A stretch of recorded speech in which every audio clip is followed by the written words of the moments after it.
Unda yoshlarning bilim olishlari, kasb egallashlari va o'z iqtidorlarini namoyon etishlari uchun mamlakatimizda har qanday imkoniyatlar eshigi ochiq. Ertamiz egalari sifatida ularga alohida e'tibor qaratilmoqda. Zero ular bugun qanchalik faol bo'lsa, mamlakat taraqqiyoti shunga monand bo'ladi. Assalomu alaykum, qadrli teletomoshabinlar. Anglaganingizdek, bugun ko'rsatuvimiz orqali aynan yoshlar masalasida so'z yuritamiz va studiyamizga ayni yo'nalishda O'zbekiston Yoshlar ittifoqi Andijon viloyati kengashining rahbar hamda sohaga oid mas'ul vakillarni taklif etganmiz. Assalomu alaykum, xush kelibsizlar. Bugungi kunda eng quvonarli jihat shuki, qay sohaga qaramang, eng lideri, eng faoli yoshlar bo'lib kelyapti. Ya'ni g'oyalar generatori sifatida asosan ularga tayanyapmiz. Xo'sh, Yoshlar ittifoqi bugun yoshlarni qanday tartibda qo'llab-quvvatlayapti? Avvalambor rahmat aytamiz. Biz O'zbekiston Yoshlar ittifoqining faoliyatini shu keng jamoatchilikka yoritishda hamda hozirgi kunda O'zbekiston Yoshlar ittifoqi tomonidan amalga oshirilayotgan ishlar, loyihalar borasida bizga qisqacha vaqt ajratilib ko'rsatuvga taklif etganinglar uchun O'zbekiston Yoshlar ittifoqi haqida batafsil gapiradigan bo'lsak, bu O'zbekiston Yoshlar ittifoqi 2017-yil 30-iyunda muhtaram yurtboshimiz tomonidan yoshlar bilan uchrashuvda Kamolot yoshlar ijtimoiy harakati negizida yangi tarixiy sanada O'zbekiston Yoshlar ittifoqi muhtaram yurtboshimiz tashabbusi bilan tashkil bo'lgan tashkilot hisoblanadi. O'zbekiston Yoshlar ittifoqining 30-iyunda yoshlar kunida o'z faoliyatini boshlab, mana shu bugunga qadar butun O'zbekiston yoshlarining manfaatlarini himoya qilish, yoshlarda turli xil yot g'oyalar, ularni ertangi kelajagini istiqboli uchun xizmat qiladigan istiqbolli loyihalar borasida keng ko'lamli ishlar amalga oshirilib kelinmoqda.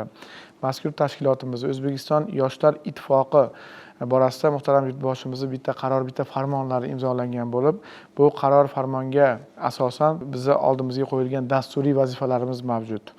Bu dasturiy vazifalarimizda O'zbekiston Yoshlar ittifoqining asosan oliy ta'lim muassasalari, korxona tashkilotlarida hamda harbiy muassasalarda o'zini boshlang'ich tashkilotlari faoliyat yuritadi.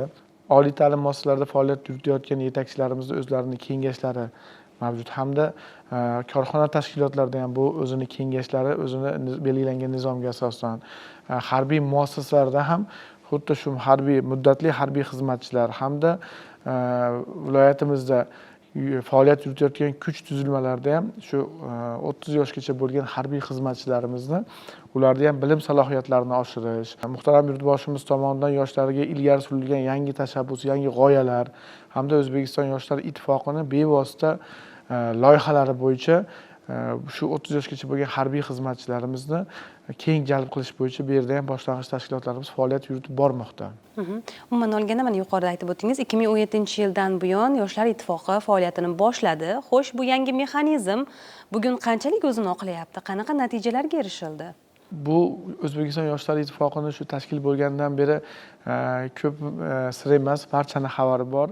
Juda ham ko'plab imtiyozlar, juda ham ko'plab yoshlar uchun yangi imkoniyatlar eshigi ochildi. Bundan juda ko'p yoshlarimiz foydalandi. Mana birinchi quvonarli bir loyihani aytadigan bo'lsak, yirik loyihalarga to'xtaladigan bo'lsak, O'zbekiston Yoshlar ittifoqi yangi tashkil bo'lganda prezidentimizning farmon va qarorlariga asosan Vazirlar Mahkamasining 914-sonli qarori imzolangan.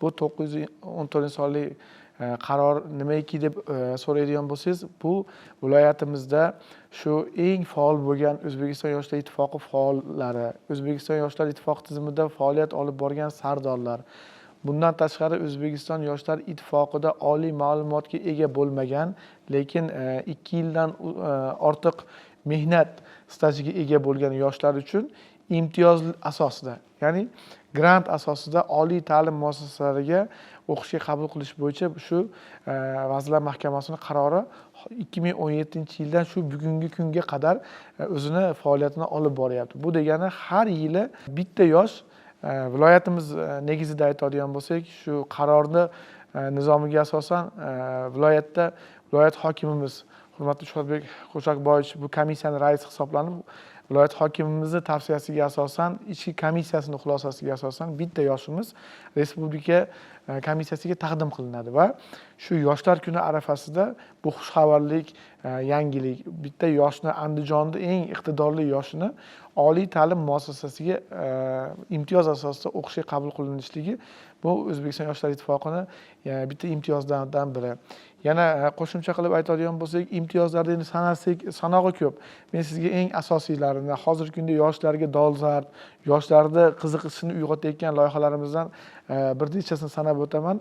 Navbatdagi loyihamiz O'zbekiston belgisi ko'krak nishoni bor. Bu O'zbekiston belgisi ko'krak nishoni juda ham ko'plab yoshlarni orzusi, juda ham ko'p yoshlarda bir erishishi kerak bo'lgan bir faxriy bir nishoni hisoblanadi. 2017-yildan beri mazkur nishon ham o'zini egalarini topib, yoshlarimiz, eng iqtidorli bo'lgan yoshlarimiz, yoshlar yetakchilarimiz, harbiy qismdagi yosh harbiy xizmatchilarimiz hamda korxona tashkilotlaridagi yoshlarimiz ham bu imtiyozdan foydalanib, O'zbekiston belgisi ko'krak nishonini o'zlarini ko'ksiga qadab, yana ham iqtidorlariga bu turtki bo'lib kelyapti.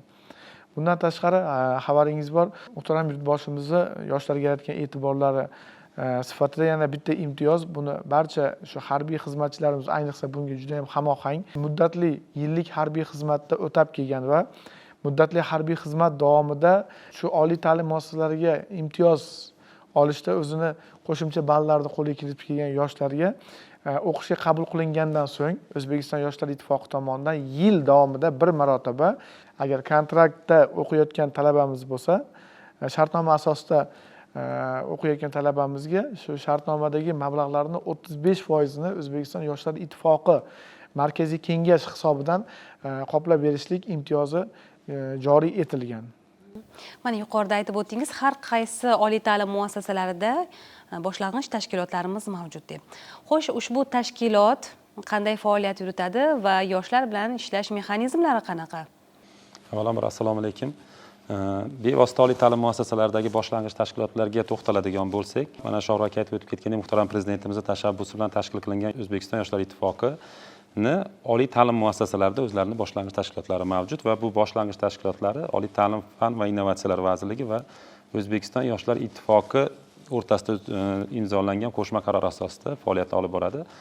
Har bitta oliy ta'lim muassasasida bugungi kunda boshlang'ich tashkilot kengashlari mavjud bo'lib, bu kengashlar turli yo'nalishlarda talaba yoshlarning iqtidorlarini qo'llab-quvvatlash, ularning iste'dodlarini ro'yobga chiqarish va eng asosiy maqsadimiz ana shu muhtaram prezidentimiz olib borayotgan yangi O'zbekiston islohotlarini tom ma'nodagi targ'ibotchi sifatida faoliyat yuritadi bugungi kundagi boshlang'ich tashkilotlar.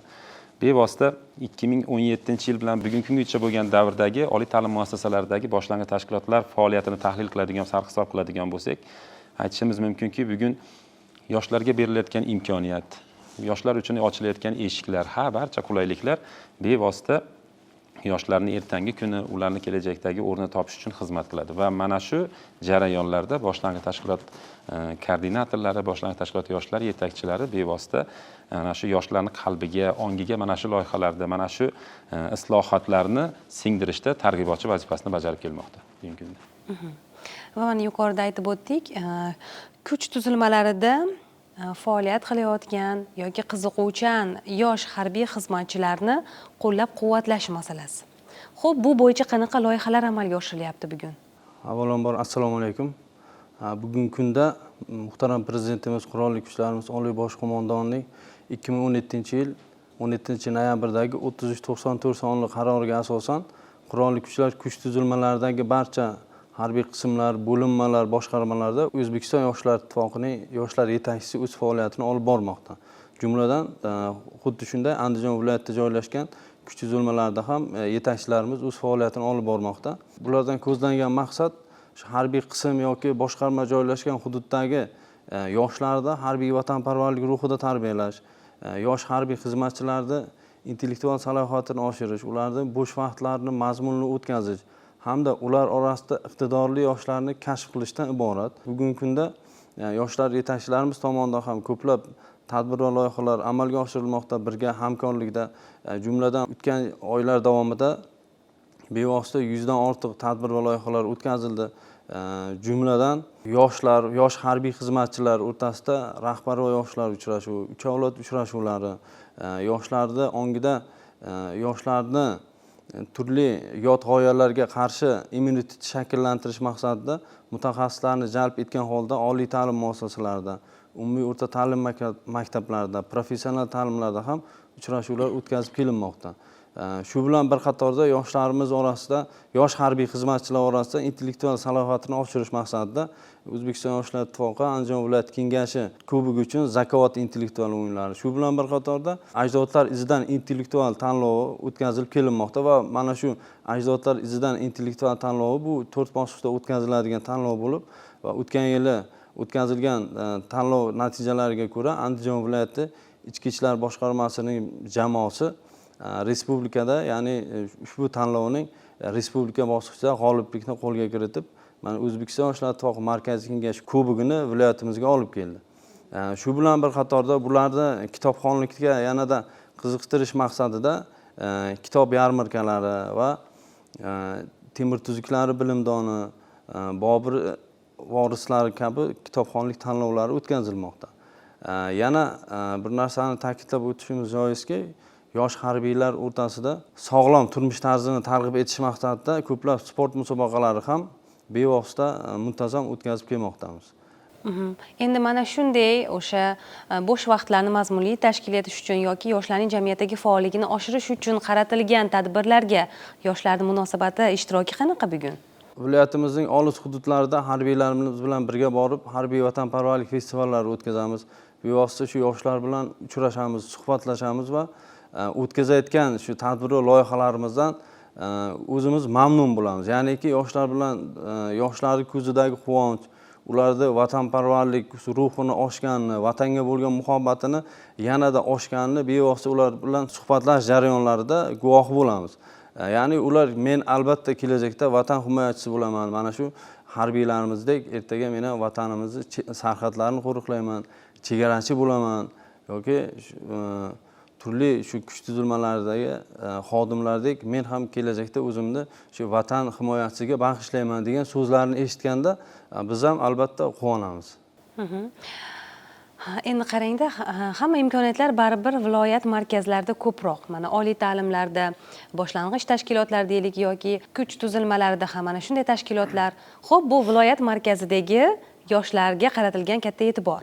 Endi chekka hududlarda, chekka qishloqlarda ishlayotgan yoshlar bilan qanday muloqot o'rnatiladi? Ya'ni ularni ham iste'dodlarini shakllantirish, bo'sh vaqtlarni mazmunli tashkil etish, faolligini oshirish nuqtai nazaridan.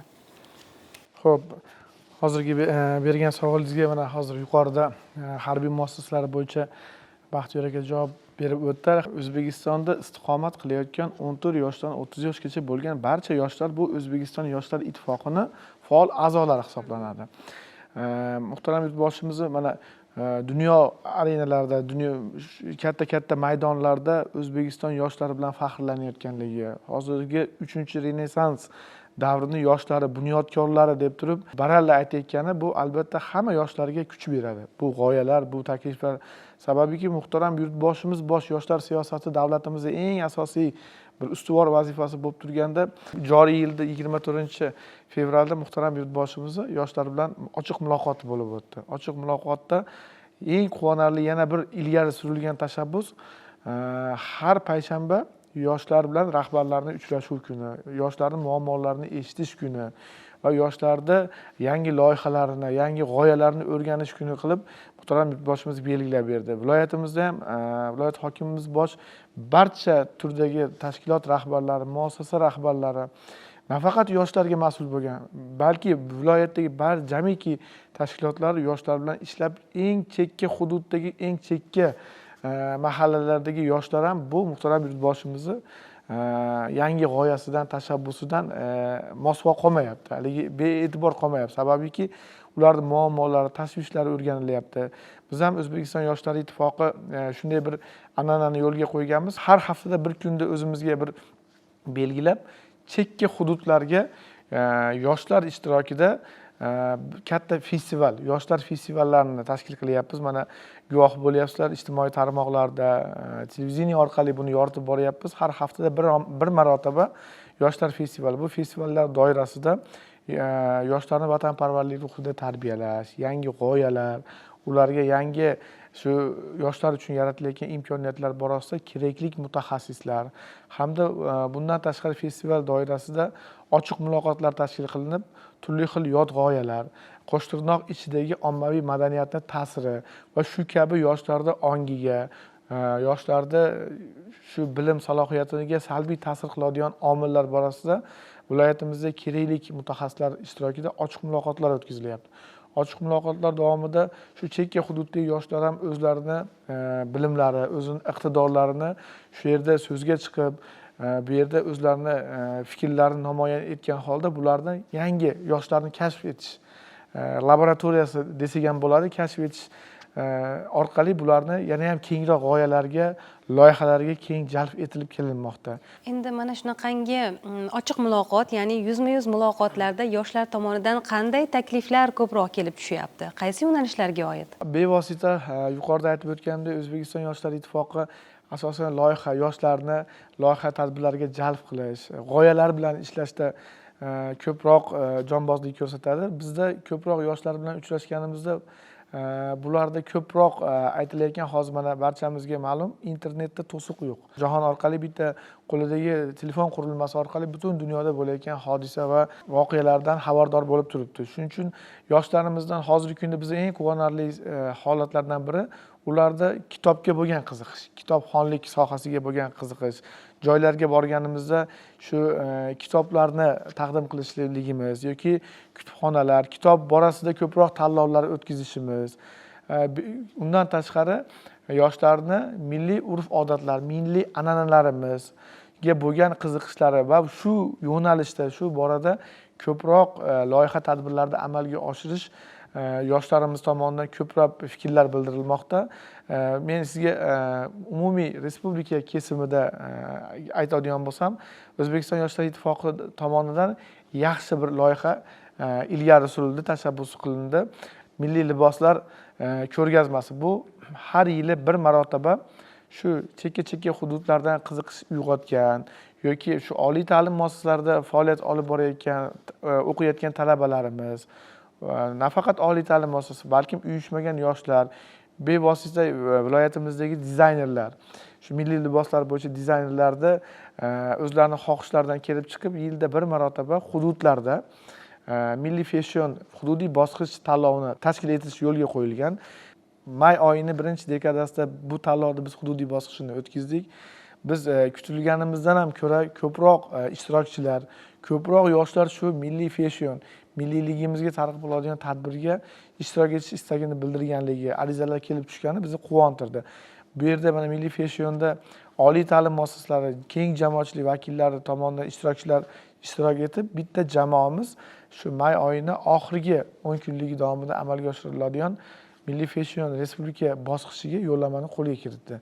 Bu ham sizni so'z boshida bergan savolingizga milliyligimizni, urf-odatimizni, yana kitobxonligimiz, yoshlar turli xil yod g'oyalardan yana bir hozir suhbat davomida esimga tushib ketdi. Yoshlarimiz tomonidan ko'p biz so'rovnomalar o'tkazib, ayniqsa o'rta bo'g'in ta'lim muassasasidagi yoshlar, o'rta qatlamdagi yoshlar, o'sib kelayotgan yoshlarda hozir mana turli xil psixotrop moddalar, giyohvandlik vositalari, ular bilib bilmasdan o'zlari iste'mol qilib qo'yayotgan bir zararli vositalar, undan tashqari tavakkalchilikka asoslangan turli xil onlayn qimor o'yinlari, shularni domiga tushib qolishni oldini olish borasida ham bizga shu ota-onalar joylarga chiqib suhbat olib borganimizda pedagog xodimlar, jamoatchilik vakillari, hokimliklar tomonidan shu mavzularda ko'proq yoshlarning ta'sirchanligini kuchaytiradigan ochiq muloqotlar, ijtimoiy roliklarni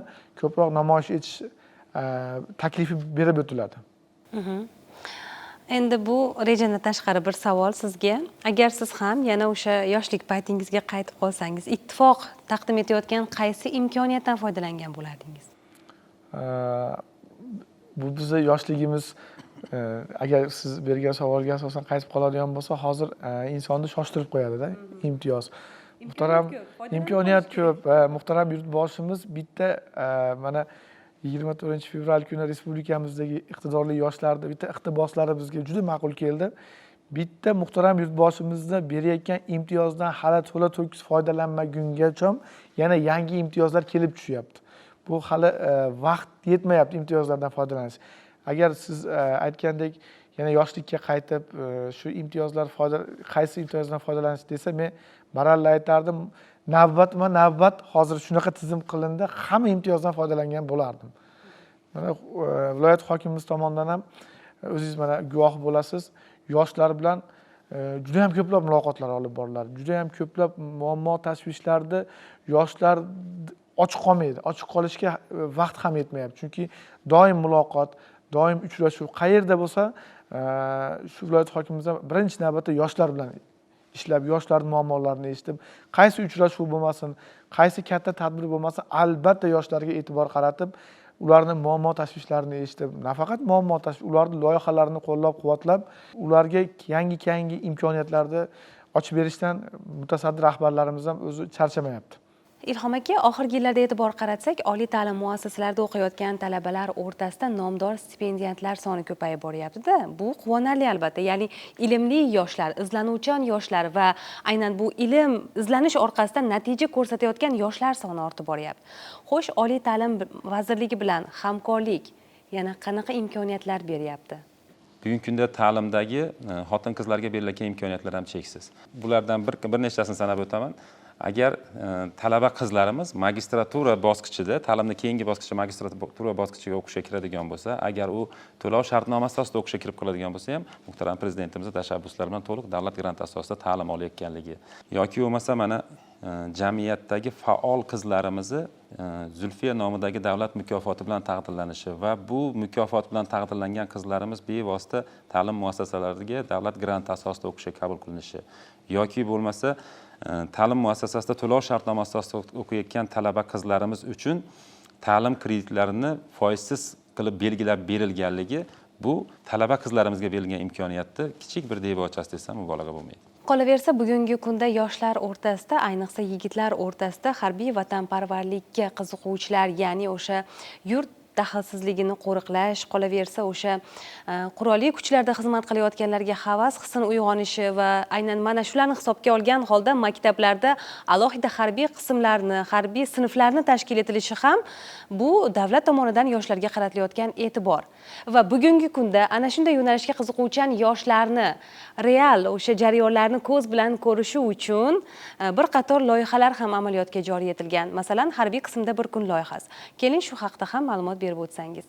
Albatta, bugungi kunda shu umumiy o'rta ta'lim maktablarida tahsil olayotgan yoshlarimizni harbiy vatanparvarlik ruhida tarbiyalash, ularni harbiy sohaga bo'lgan qiziqishini yanada oshirish maqsadida O'zbekiston Yoshlar ittifoqi Markaziy kengashi hamda Mudofaa vazirligi o'rtasida qo'shma qaror loyihasi imzolangan va mana shu loyihaga asosan har oyda bir marotaba har bitta respublikamizning har bitta viloyatlarida harbiy qismda bir kun loyihasi o'tkazib kelinmoqda muntazam ravishda. Bu loyiha doirasida o'zimiz Andijon viloyatida ham muntazam o'tkaziladi va bunda mana shu 7-11-sinfda tahsil olayotgan o'quvchi yoshlarimiz bevosita ishtirok etadi. Va mana shu alohida mana shu loyiha uchun dastur ishlab chiqilgan. Yoshlarimiz ertalab birinchi dastlab harbiy qismda tantanali kutib olinadi va kutib olingandan keyin ularga egniga harbiy libos bergan holatda harbiylar hayoti bilan bevosita harbiylarcha bir kunni o'tkazadi. Dastlab saf tayyorgarligidan mashg'ulotlar o'tiladi.